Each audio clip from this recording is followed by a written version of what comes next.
America was founded on principles of justice, fairness, and the rule of law. At the core of these ideals is due process, the guarantee that no person can be punished by the government without a fair trial, evidence, and an opportunity to defend themselves. It's not just a legal formality, it's a fundamental protection against tyranny.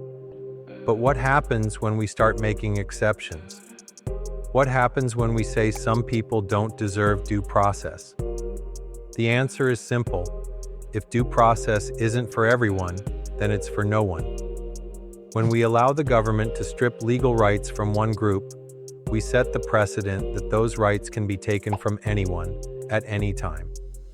It often starts with people who are already marginalized: illegal immigrants, prisoners, political dissidents.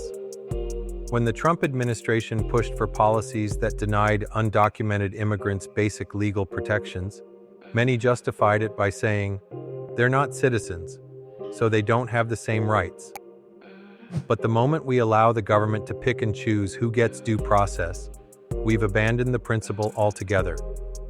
History shows us where this leads.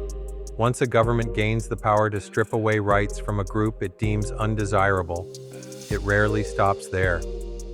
Internment camps, mass surveillance, politically motivated prosecutions, all of these have been justified by carving out exceptions to due process.